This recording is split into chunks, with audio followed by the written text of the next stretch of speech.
Hai, jumpa lagi dengan saya Ade. Untuk kali ini di sini saya akan langsung mereview dua mesin vertical dryer yang nantinya wujudnya sama tapi untuk volume dan kapasitasnya pun berbeda. Sebelum nanti saya menonton video ini, jangan lupa di like dan subscribe YouTube channel kami, komen serta share supaya menambah wawasan pemirsa lainnya. Dan jangan lupa juga download aplikasi kami yang sudah tersedia di Play Store ataupun App Store untuk mempermudah Anda mengetahui produk-produk pengering dari kami. Dan jangan lupa juga follow sosial media kami serta kunjungi marketplace kami untuk pemesanan secara online.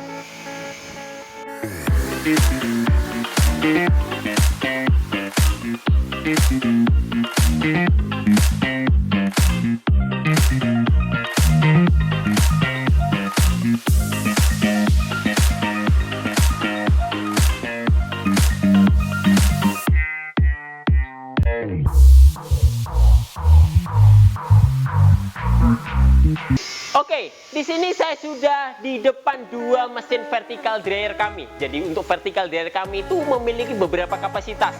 Jadi untuk kapasitas yang paling kecil di sini ada kapasitas 500 liter dan di sebelahnya adalah vertikal kapasitas 1500 liter. Dan selain dari dua jenis mesin ini nanti juga ada vertikal kapasitas 5 sampai 6 ton.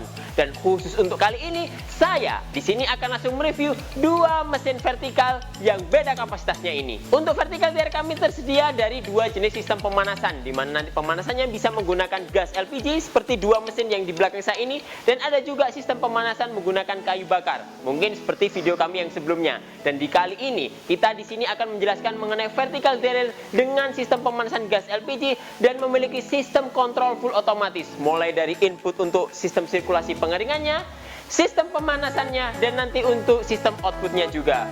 Dan nantinya dari mesin kami pastinya juga memiliki dari spesifikasi yang sudah sangat umum. Jadi untuk vertical dryer kami di sini pada umumnya digunakan untuk proses pengeringan biji-bijian. Adapun biji-biji pada umumnya yang bisa dikeringkan ada jagung, ada padi, kacang hijau, dan material biji-biji yang lainnya, ataupun benda-benda yang nantinya bisa dikeringkan menggunakan mesin vertical dryer ini. Jadi mengenai produk Anda, apakah nanti bisa dikeringkan dengan vertical dryer ini, bisa dikonsultasikan dengan tim marketing kami. Selain dari jenis vertical dryer kami juga hadir dengan beberapa jenis produk lainnya. Ada model bed dryer, ada model rotary dryer, dan ada juga mesin open pengering. Dan nantinya dari jenis mesin-mesin itu bisa dipilih sesuai dengan kebutuhan produk Anda. Oke, di sini saya akan menjelaskan juga mengenai spesifikasi umum dari mesin vertical dryer kami. Jadi meskipun tampak berbeda ukuran, tapi mengenai sistem sirkulasinya, sistem operasional, dan pemanasan pun dari dua unit vertical dryer ini sama. Jadi yang ada perbedaannya cuma di ruangan dari proses pengeringan saja atau dari ukuran mesinnya. Dimana nanti untuk yang di sini kapasitas 500 liter adalah diameternya kurang lebih kisaran 75 cm dengan panjang drum yang atas ini adalah 120 cm. Dan nantinya untuk yang di sebelahnya ini untuk diameternya adalah 115 cm dengan tinggi untuk drum tabungnya ini adalah 120 cm. Jadi nanti dari tinggi mesin ini pun sama, kurang lebih adalah kisaran 2,85 meter. Sudah terhitung dari pipa yang ada di atasnya. Jadi untuk penempatannya pun sendiri tidak harus tempat yang cukup luas, tapi dipastikan tempatnya cukup tinggi. Karena kenapa? Untuk satu vertical dryer ini ruangan yang diperlukan kurang lebih adalah 4 meter kali 4 meter dengan tinggi ruangan kurang lebih 4 meter juga. Itu sudah cukup untuk penempatan dari mesin vertical dryer ini. Dan nantinya untuk sistem regulasi, sistem pemanasan, dan operasionalnya akan saya jelaskan untuk berikut ini. Oke, di sini saya akan menjelaskan mengenai komponen-komponen atau part-part dari mesin vertical dryer kami. Jadi yang mulai dari bagian bawah, di sini sudah terlihat juga uli yang warnanya biru itu yang sudah dililiti oleh fan bed yang digunakan nanti untuk perputaran dari skrunya untuk menarik material saat proses pengeringan berjalan. Di atasnya juga sudah ada bak penampung yang bentuknya segitiga, segi empat ini. Jadi di mana di situ akan menampung saat kita pertama kali memasukkan padi ataupun jagung sebagai tempat penampungan pertamanya. Dan nantinya untuk sistem penggeraknya di sini sudah ada motor dinamo yang sudah dipadu-padankan dengan fan belt dan puli yang sudah saya sebutkan sebelumnya tadi. Jadi saat mesin ini beroperasional, otomatis material akan tertarik oleh skru yang ada di dalam tabung ini. Jadi di dalam tabung ini nanti ada beberapa komponen yang utama. Yang pertama ada skru, di mana skru itu sudah dilapisi juga dengan pipa yang cukup besar, pipa 6 din. Di mana nanti dari pipa itu di dalamnya sudah ada skru, dengan skru itu sudah ada jarak-jaraknya. Dari skru itu akan menarik material dari bawah, ditarik ke atas, setelah itu meluber di bagian atas supaya bisa mengisi, menampung dari bak penampungan yang di bagian atasnya ini. Dan di dalamnya juga sudah ada sirkulasi dari sistem pemanasannya. Di mana dari pemanasannya pun nanti ada beberapa komponen. Yang pertama ada bannernya. di mana burner ini ada suplai panasnya. Setelah itu di bagian atasnya sudah ada 2 blower, di mana blower yang pertama membantu sirkulasi untuk sistem pemanasannya, untuk regulasinya, dan blower yang kedua di sini untuk membantu pembuangan dari kotoran saat proses pengeringan berjalan. Di mana nanti saat diregulasikan, saat pemanasan sudah mencapai suhu yang tertentu, otomatis satu blower akan mati dan blower yang lainnya akan menyala. Dan saat nanti suhu sedang berjalan pemanasannya, otomatis blower yang mati tadi akan berganti menyala dan blower yang nyala sebelumnya akan menjadi mati. Dan itu bergantian selama proses operasional berjalan. Tujuannya adalah meregulasi dari sistem pemanasannya supaya pemanasannya bisa rata mulai dari bagian bawah naik ke atas dan nantinya tidak terjadi kegosongan saat prosesi pengeringannya. Selain itu pula nantinya dari sistem operasionalnya sudah dilengkapi dengan box panel. Jadi setiap mesin vertikal kami sudah dilengkapi dengan box panel, entah itu sistem pemanasan menggunakan gas LPG ataupun sistem pemanasan menggunakan kayu bakar. Di mana dari box panelnya nanti ada beberapa komponennya. Di mana pertama di sini ada indikator sebagai indikator untuk operasionalnya. Hijau menunjukkan sistem operasional mesinnya dan yang merah menunjukkan dari sistem pemanasannya. Di bawahnya sudah ada timer, di mana timer itu nanti bisa diatur sampai 10 jam, di mana waktu itu sudah sangat cukup untuk melakukan operasional dari pengeringannya. Selain itu juga di bagian bawahnya sudah ada thermocontrol untuk pengaturan suhunya, di mana suhunya bisa diatur antara 30 sampai 110 derajat. Dan jangan lupa di sini sudah ada power untuk menyalakan maupun mematikan dari mesinnya. Mesin vertikal kami untuk sistem pemanasannya menggunakan sistem recycle. Jadi di mana suhu panas dari buangan untuk uapnya akan disedot oleh blower lagi dan nanti disirkulasikan kembali untuk sistem pemanasannya. Di mana hal itu sangat efektif dan maksimal dalam prosesi pengeringannya. Untuk sirkulasi udaranya di sini sudah terlihat juga untuk teropong warna hitam.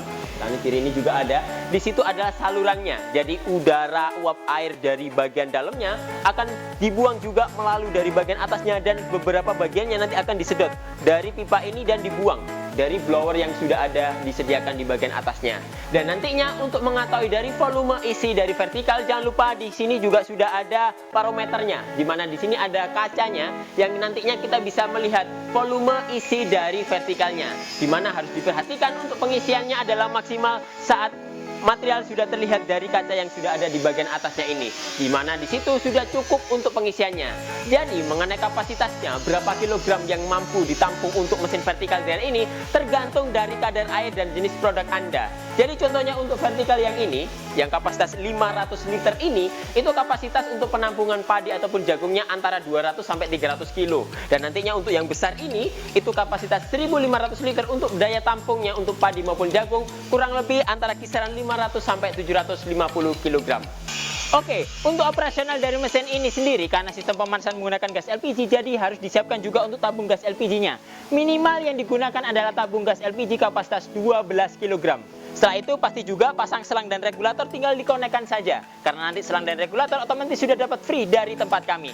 Selanjutnya jangan lupa pasang juga untuk stekernya di arus listriknya, untuk mendapatkan suplai dari arus listriknya.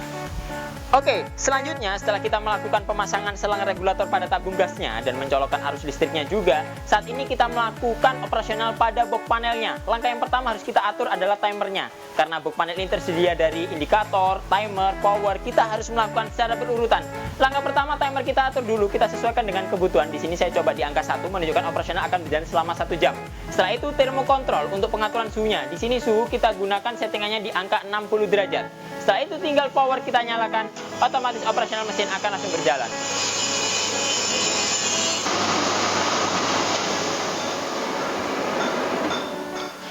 Oke, saat dirasa sistem operasional telah selesai, cukup kita matikan, bisa dari powernya atau kita tunggu juga dari durasi waktu yang sudah kita tentukan dari timer sebelumnya. Oke, dari bagian ini nanti kita akan melihat juga di mana di sini sudah terlihat juga untuk outputnya. Jadi saat material sudah terisi di bagian dalamnya dan dirasa sistem operasional telah selesai, cukup kita tutup bagian katupnya ini, otomatis material akan mengisi memenuhi dari isi drumnya ini. Di mana saat drumnya ini sudah terisi penuh, tinggal kita siapkan aja karung di bagian ini, kita buka, otomatis material akan keluar dari bagian outputnya ini. Dan nantinya untuk melihat saat operasional berjalan, apabila nanti mungkin ada kendala ataupun nanti ingin kita melakukan proses pengecekan di bagian atasnya, di mana dari vertical dryer ini sudah dilengkapi juga dengan tangga yang sudah sangat kuat dan kokoh. Nanti kita bisa naik ke atas seperti ini dan kita bisa melihat juga untuk melakukan proses pengecekan di bagian dalamnya. Barangkali diperlukan proses pembersihan atau dirasa pemanasan kurang-kurang atau apa, nanti kita bisa mengecek juga di bagian atasnya. Saat nanti dirasa sudah cukup, bisa kita turun lagi menggunakan tangga ini, di mana tangga ini sudah sangat fleksibel juga dan sudah sangat praktis, tidak memerlukan tempat atau ruang yang cukup besar. Oke, mungkin itu dulu yang dapat kami sampaikan. Apabila nanti ada pertanyaan, silahkan isi kolom komentar di bawah ini. Jangan lupa di like dan subscribe YouTube channel kami, komen serta share supaya menambah wawasan pemirsa lainnya. Dan jangan lupa juga download aplikasi kami yang sudah tersedia di Play Store ataupun App Store untuk mempermudah Anda mengetahui produk-produk mereng dari kami. Dan jangan lupa juga follow sosial media kami serta kunjungi marketplace kami untuk pemesanan secara online. Ketemu lagi dengan saya Ade. Sampai jumpa.